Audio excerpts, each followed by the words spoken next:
అదే RTV app వార్తల్ని క్షణాల్లో చదివే అవకాశం ఉంటుంది. ఒక న్యూస్ పేపర్, ఒక టెలివిజన్ ఛానల్ మీ చేతుల్లో ఎప్పుడూ ఉంటాయి. బాగా చేసింది భయ్యా కొద్దిగా. ఇంత లేట్ అయితే ఎట్లా? హిందీ ఒరిజినల్ వచ్చినప్పుడు తెలుగు తీయాలనేది తెలియదా? మన చరిత్రలో ఒక వీరుడు కదా, ఒక రాజు కదా. సో దేవుళ్ళగా వాళ్ళ డాడీని ఛత్రపతి శివాజీ గారిని ఒక దేవుళ్ళలాగా పూజిస్తారు. సో ఈ సినిమా హిందీలో వస్తున్నప్పుడు తెలుగు కూడా దాంతోపాటు రిలీజ్ అయ్యి ఉంటే ఇప్పుడు ఆల్రెడీ 1000 కోట్లు దాటిపోయేది. ఓన్లీ హిందీ అవడం వల్ల జస్ట్ 500 టచ్ చేసినట్టుంది, దాటిపోతుందేమో. ఇప్పుడు మళ్ళీ దీనికి కంపారిజన్ చేస్తున్నారు. తెలుగు 500 కోట్లు కొడుతుందా అని. తెలుగు ఉన్నదే రెండు రాష్ట్రాలు మనకి. ఆల్రెడీ మన తెలుగు వాళ్ళు కూడా మెయిన్ సిటీలో ఉండేవాళ్ళు, అంటే డిస్ట్రిక్ట్ క్వార్టర్లో ఉండేవాళ్ళు, మండల లెవెల్లో ఉండేవాళ్ళు, అందరికీ హిందీతో పాటు ఉర్దూ కూడా వచ్చే వాళ్ళందరికీ. ఆల్రెడీ మన కలెక్షన్లు అన్నీ, మన తెలుగు ప్రజల కలెక్షన్స్ అన్నీ హిందీలోకి వెళ్ళిపోయినాయి, ఇందులో కలిసిపోయినాయి. సో అదొక బాధ ఉన్నది. నెక్స్ట్ ఎన్టీఆర్ గురించి బాగా ఊహించేసుకున్నాం మనం. ఎన్టీఆర్ డబ్బింగ్ చెప్తారని కొన్ని మీడియాలో వైరల్ అవ్వడం వల్ల అదొకటి కొద్దిగా ఇబ్బంది అనిపిద్ది. అది అంటే మనం చేసుకునే కర్మ మనం చేసుకునే తప్పులు అనమాట. తెలుగులో బాగుంది, కాకపోతే బేస్ వాయిస్ ఎన్టీఆర్ కానీ ప్రభాస్ కానీ చెప్తే బాగుంది అనే ఫీలింగ్ కలిగింది. హిందీకి తెలుగుకి అయితే కొంచెం ఫరక్ అయితే చాలా క్లియర్గా కనబడుతుంది. తెలుగులో తీసుకున్నంత వరకు అయితే నాకైతే ఎందుకు లేట్ అయినా సరే తీసుకున్నందుకు, రిలీజ్ చేసినందుకు బెటర్ అని చెప్పుకోవాలి. ఎందుకంటే మన చరిత్రలో మిగిలిన ఒక రాజు కొడుకు సంభాజీ మహారాజు. సో ఆయన కూడా ఒక ఛత్రపతి లాగా బిరుదు అందుకున్నాడు. కాబట్టి ఈ సినిమాని లేట్ చేయడం చాలా ఇబ్బంది అనిపించింది. కానీ సినిమా పరంగా అయితే వండర్ఫుల్ అయ్యా. మన భారత జాతిని ముందు గుర్తుంచుకోవాలి అనుకుంటే ఇటువంటి సినిమాలు రావాలి. చరిత్ర వీరులు మన దేశ లెవెల్లో చాలా మంది ఉన్నారు. నార్త్ ఇండియన్స్ కూడా మన వాళ్ళు కూడా ఉన్నారు. కొమరం భీంలాగా, చాకలైలమ్మ, మన అల్లూరి సీతారామరాజు అలాంటి చాలామంది ఉన్నారు. ఇటువంటి సినిమాలు మనలు కూడా తీయాలని కోరుకుంటున్నారు. సినిమా పరంగా చూస్తే విక్కీ కౌశల్ అయితే వండర్ఫుల్. నాకు తెలిసి హిందీలో విక్కీ కౌశల్ తప్ప వేరే వాళ్ళకి ఎవరికి సూట్ అవ్వదు. ఒకవేళ తెలుగులో మీరు అనుకుంటే తెలుగులో మీరు అనుకుంటే రామ్ చరణ్, ప్రభాసు, లేదంటే ప్రభాసు, రామ్ చరణ్, ఎన్టీఆర్. ఇంకా కావాలనుకుంటే మన అల్లు అర్జున్ కూడా ఉన్నాడు. ఎందుకంటే మనం ఆ మధ్య ఒక సినిమాలో చేశాడు కదా, రుద్రమదేవి చేశాడు కదా. సో ఆయన బేస్ వచ్చేట్ అయింది. రుద్రమదేవి చేశాడు కదా గోనగన్న రెడ్డి లాగా. సో ఆయన కూడా సూట్ అయ్యేది. ఒక 4-5 ఉన్నాడు. ఖచ్చితంగా ఈజీగా వస్తాయి బాయ్. నేను టార్గెట్ పెట్టుకుని అయితే 100 అనుకుంటున్నాను. 50 అయితే ఖచ్చితంగా వచ్చేస్తుంది. మన వాళ్ళకి తెలుగు వాళ్ళకైతే నష్టం జరగదు. అవుట్ ఆఫ్ 5 4+ ఇస్తాను. Wonderful movie. పార్వతీ పదహే హర హర భయ ఆ సినిమా రియల్ స్టోరీ. కొంచెం ఆ సినిమా డబ్బులు రావడానికి కొంచెం హైప్ చేశారు. మనం సినిమా లాగానే చూడాలి, దాన్ని వ్యతిరేకించవద్దు, నిజం అనుకోవద్దు. ఎండింగ్ ఉంది సూపర్. బాగుంది, అన్నీ బాగున్నాయి. మనం సినిమా లాగానే చూడాలి, అదే నిజం అనుకోవాల్సిన అవసరం లేదు. అట్లా అని చెప్పేసి ఒక వీరుని చరిత్ర కించపరచాల్సిన అవసరం లేదు. ఇంకో విషయం ఏంటంటే సినిమా ఫస్ట్ మనకి హిందీలో కదా వచ్చింది. అవును, చాలా మంది తెలుగు ప్రేక్షకులు కూడా అంటే ఇది మన తెలుగు వీరుడు కాదు కాబట్టి కొంచెం డల్గానే ఉంటుంది. ఇప్పుడు ఎట్లా ఉంటుంది అంటే మన తెలుగు మనిషి అయితే ఇంకా కొంచెం ఎఫెక్టివ్గా ఉంటుండే. కానీ హిందీతో పాటు తెలుగులో డైరెక్ట్ అప్పుడే వచ్చింటే ఇంకా ఎక్కువ ఉండేది. సినిమా అయితే బాగుంది కానీ కొంచెం డబ్బులు ఎక్కువ రావడం కోసం, కొంచెం హైప్ చేయడం కోసం, కొంచెం డైరెక్టర్ కొన్ని అలా ఏమంటారు బిర్యానీ మంచిగా హైలైట్ కావడం కోసం మాల్ మసాలా బ్రహ్మాండం చేశాడు. మనం అందులో ఉన్నదంతా నిజం అనుకోవాల్సిన అవసరం లేదు. అట్లా అని చెప్పేసి ఒక వీరుని చరిత్రని కించపరచాల్సిన అవసరం లేదు. తెలుగులో చాలా మంది హీరోలు అంటే ఎవరైనా చేస్తుంటే బాగుంటుంది అనుకుంటున్నారు ఈ సినిమాని. ఎవరైనా చేయొచ్చు. ఎవరికి సెట్ అవుతుంది అనుకుంటున్నారు?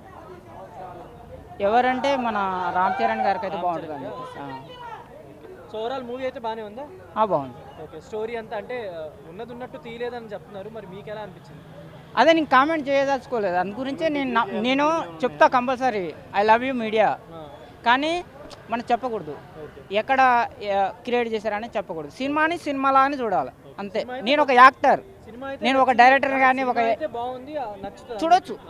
చూడొచ్చు కానీ కొంచెం హైప్ చేశారు. హైప్ చేస్తేనే డబ్బులు వస్తాయి. తిరుగు లేని అన్నా ఛత్రపతి శివాజీ పక్కన నేను కూడా చదువుకున్నా. నేను ఒక ఎంప్లాయీని, నా శాలరీ 1,20,000. ఓకే, నేను సో మీలా అంటే నాకు ఇది కూడా ఎప్పుడు నా జీవితంలో లేదు. కానీ లిటరల్గా లాస్ట్ ½ అన్ అవర్ ఏడుస్తున్నా అన్న, లిటరల్గా ఏడుస్తున్నా అన్న. అసలు నాకు అటువంటి కొడుకు, సంభాజీ లాంటి కొడుకు నాకు పుడితే, ఈ దేశం కోసం పుడితే అన్న, నేను ఒక నార్మల్ ఎంప్లాయీ అన్న. కానీ నిజం చెప్తున్నా, నాకు సంభాజీ లాంటి కొడుకు పుడితే నేను నా కొడుకు కాళ్ళకి దండం పెట్టుకుంటాను. నిజంగా నాకు తెలీదు. ఇంతకుముందు చదివేటప్పుడు ఏదో అనుకున్నా, అంటే మామూలుగా హిస్టరీ చదువుకుంటాం కదా మనం.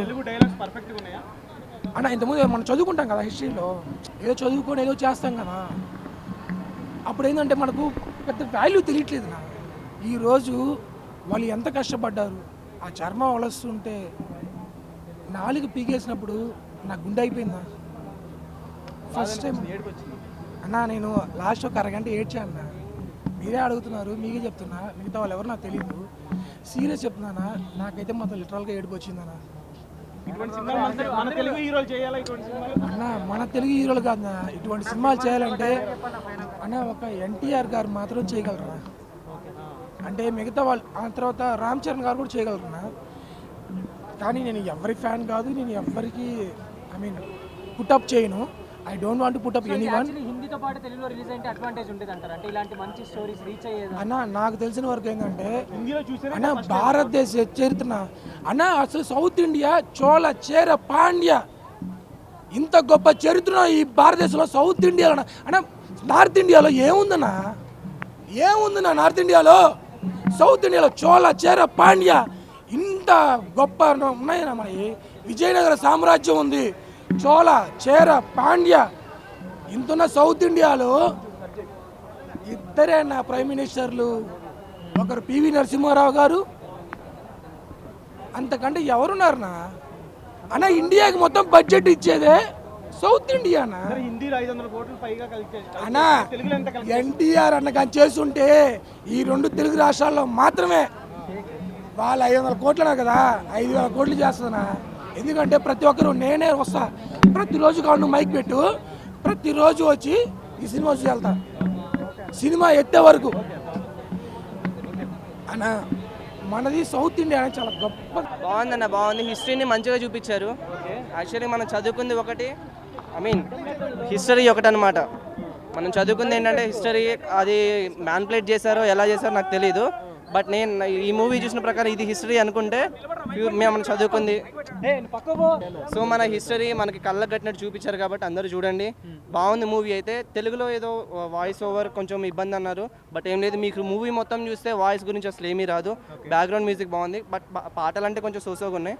బ్యాక్గ్రౌండ్ మ్యూజిక్ మాత్రం చాలా బాగుంది. అంటే సీన్స్ అన్ని ఎలా ఉన్నాయి, అంటే సెకండ్ హాఫ్ సీన్స్ కానీ ఆయన సంభాజీ ఎపిసోడ్స్ కానీ ఎలా అనిపిస్తుంది? అవన్నీ బాగున్నాయి బ్రో. నాకు ఒకటి నచ్చింది ఏంటి అంటే చివరి వరకు నేను చనిపోయినా కానీ నా వచ్చే ఫ్యూచర్ జనరేషన్స్ నా గురించి చెప్పుకొని వాళ్ళకి ఒక మోటివేషన్ లాగా ఉండాలి అని చెప్పేసి నేను ఓటమిని అంగీకరించలేదు.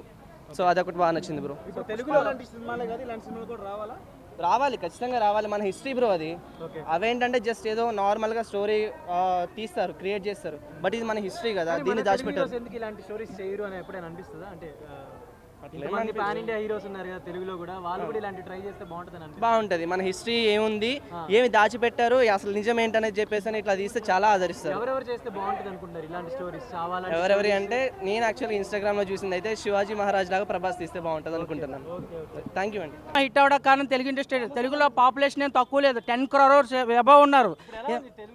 తెలుగులో సినిమా సూపర్ ఉంది. తెలుగులో సినిమా ఎక్కడ ఏం లేదని కాదు, మాకు అసలు ముందు నుంచి ఎందుకు తెలుగులో ఇయ్యలేదు డిమాండ్ చేస్తున్నాం. ఇక్కడ నెహ్రూ గారు కూడా అప్పట్లో బాబర్కి మొఘల్ సామ్రాజ్యానికి మంచిగా ఇచ్చారు బిరుదులు గట్ట. ఇంత సంభాజీ గారు అంత కష్టపడి అప్పుడు దేవాలయాలు రక్షిస్తే కనీసం దాని గురించి ఏ గ్రంథంలో కూడా లేదు. ఔరంగజేబ్ అనే వ్యక్తి 4 దేవాలయాలు కూల్చేశాడు. సోమనాథ్ దేవాలయం, హరిద్వార్లో, అయోధ్య, కాశీలో విశ్వనాథ దేవాలయం, ఇలా మధురాలో దేవాలయాలు కూల్చేశాడు. ఇన్ని దేవాలయాలు కూల్చిన వ్యక్తిని హీరోగా చేసి మాకు చదవడానికి ఎందుకు నేర్పించారు అసలు? సో ఇప్పుడు దీంట్లో అంటే రియల్ స్టోరీ గురించి ఏమైనా ఉందా, లేదంటే దీంట్లో కూడా ఏమైనా కల్పితాలు ఉన్నాయా? ఇందులో కల్పితం అంటే ఏమీ లేదు. మన సంభూజీ గారిని ఎంత చిత్రహింసలు పెట్టారో అదే చూపిస్తున్నారు. కానీ అప్పుడు పాలకులైనా ఎవరైనా సరే పనికిరాని చరిత్రని మాకు అంటగట్టి మా చేత పాస్ చేయించారు. మొఘల సామ్రాజ్యం 15th century నుంచి కథలుగా రాసినాం. 2 marks అదే రాసినాం, 5 marks అదే రాసినాం. అసలు రాయాల్సిన అవసరం ఏముంది? ఒక పనికిమాలిన చరిత్ర గురించి మా చేత రాపించి మాకు అన్యాయం చేసినారు అన్న. యాక్టింగ్ ఎలా ఉంది? రష్మికాది నార్మల్ క్యారెక్టరే, అది హీరో గారు అయితే మాత్రం ఓ రేంజ్లో యాక్టింగ్ చేశారు. ఆయన ఫస్ట్ సినిమా అనుకుంటా ఇది తెలుగులోకి, సూపర్ చేశారన్న. కానీ చరిత్రని మాత్రం మార్చి రాశారు. మొత్తం కంప్లీట్గా సంభాజీ గారి మీదే బేస్ అయ్యి ఉందా స్టోరీ, లేదంటే మొఘల్స్ ఎలా అంటే వాళ్ళ మీద కూడా ఏమన్నా వ్యతిరేకంగా ఏమన్నా ఉందా? మొఘల్స్ సామ్రాజ్యాన్ని ఎదిరించిన వ్యక్తి సంభాజీ ముందు ఛత్రపతి కూడా ఎదిరించారంట, అది మరి మనకు తెలియదు. కానీ చరిత్రలో ఏమైతే చెప్పారు, ఎప్పుడు బాబర్ అక్బర్ జహాంగీర్ షాజహాన్ ఇదే చెప్పారు తప్ప వీళ్ళ గురించి చెప్పలేదు. ఇప్పుడైనా సరే ప్రభుత్వాలు కొంచెం ఈయన గురించి హిస్టరీలో యాడ్ చేస్తే బాగుంటుందని నా కోరిక. సినిమా ఓవరాల్ అయితే బాగుందండి. సూపర్ అన్న. హిందీతో పాటు తెలుగులో రిలీజ్ అయితే బాగుండేది అనిపించింది. అప్పుడే రిలీజ్ అయ్యి ఉంటే ఇప్పుడు కలెక్షన్లు కురిపించేది. కేసు కూడా పెట్టారు కదా.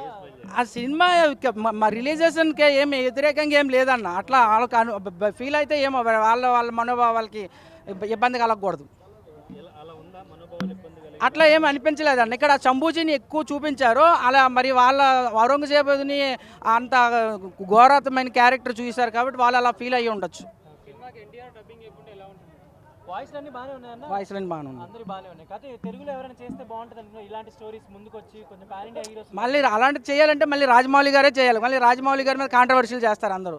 రాజమౌళి గారే ఇంకో స్టోరీని శివాజీ అండ్ శంభూజీ ఇద్దరు కథను తీస్తే బాగుంటుంది.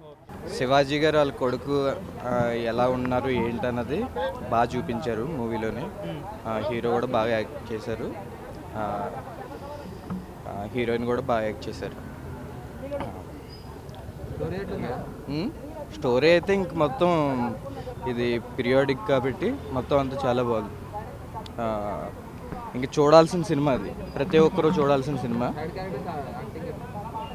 సైడ్ క్యారెక్టర్స్ అనేది పెద్ద అనిపించలేదు కానీ ఓన్లీ మొత్తం సినిమా మొత్తం అంతా హీరోయే, మొత్తం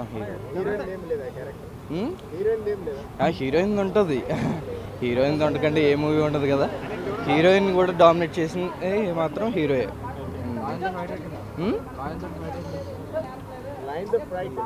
బాగుంటుంది అది, విడదీసి చంపడం అనేది బాగుంటుంది. హీరో యాక్టింగ్ సూపర్, చాలా బాగుంటుంది, చాలా సెట్ అయ్యాయి. మన రామ్ చరణ్ గారికి అయితే అలాంటి క్యారెక్టర్ వస్తే మాత్రం చాలా బాగుంటుంది. మేము ఎదురు చూస్తున్నాం కూడా రామ్ చరణ్ గారికి. బాగుంది.